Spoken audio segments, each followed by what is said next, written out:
Барлықтарыңызға сәлем достар, қалдарыңыз қалай? Бүгін әсерлі, мағыналы әңгімемізді жалғастыратын боламыз.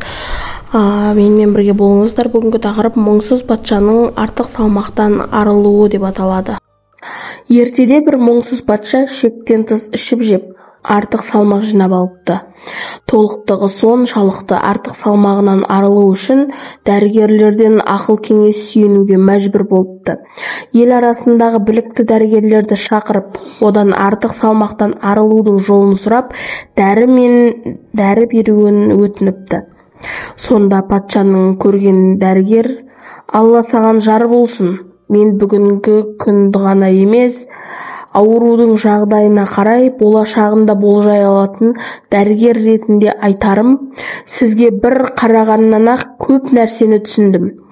Өкінішке орай, шамамен 1 айлық өміріңіз қалыпты» дейді. «Сізге қандай дәрі берсем де, оның еш пайдасы жоқ» деп кесіп айтыпты дәрігер. Дәрігердің бұл сөздеріне ашуланған патша дереу оны абақтыға жабуын бұйырыпты. Білгір дәрігердің айтқан сөздерінен қаншалықты рас өтірігін білу үшін басқа да дәрігерлердің кеңесіне жүгініпті. Олар да әлгі білгір дәрігер айтса рас айтатынын, оның бұл салада білікті маман екенін айтады. Амалы таусылған патша 1 ай бойы халықтың алдына шықпай, еш нәрсеге зауық соқпай, күн сайын уайымнан мұңға батып, ішіп жеуден ұзақтап қалыпты. Осы аралықта патшада арада 1 ай уақыт өтер-өтпес толығымен азып жүдеп қалған екен. 1 ай уақыт өткеннен кейін патша өзінің өлмегенін, аман есен екенін, дәрігердің айтқанын жоққа шығармақ үшін абақтыда жатқан дәрігерді қайта құзырына шақырып, «Өтірік сөзің ортаға шықты. Мені өлмедім, тірімін. Айтқан жалған сөздерің үшін жазаңды тағайындаймын» дейді.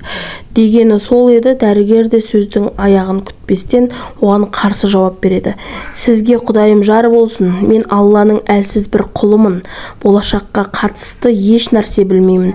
Білсем де мамандығыма қарай ең төмен дәрежеде аз білетінім бар еді. Бірақ сіздің артық салмақтан арылудың жалғыз жолы және емі қайғы, мұң екенін түсіндім. Сондықтан мен сізге 1 ай ғана өміріңіз қалыпты деп айтқан едім» дейді. Сонда өзінің жүдеп артық салмақтан арылып қалғанын түсінген патша да дәрігерге ризашылығын білдіріп, кешірім сұрап абақтыдан босатқан екен. «Ойсыз, мұңсыз уақыт зая» дейді атақты әулие Қожа Ахмет Яссауи бабамыз. Иә, дүниеде ойсыз, мұңсыз, қамсыз жүруге болмайды. Ақыретіңді, ұрпағыңды ойлап, қам-қарекетін жасау ақылды адамның ісі болса керек. Міне достар, бүгінге біздің әсерлі де мағыналы әңгімеміз осымен тәмам. Келесі кездескенше аман сау болыңыздар. Маған лайк басып, пікір қалдырып кетулеріңізді сұраймын. Тіркеліп кетулеріңізді де ұмытпаңыздар.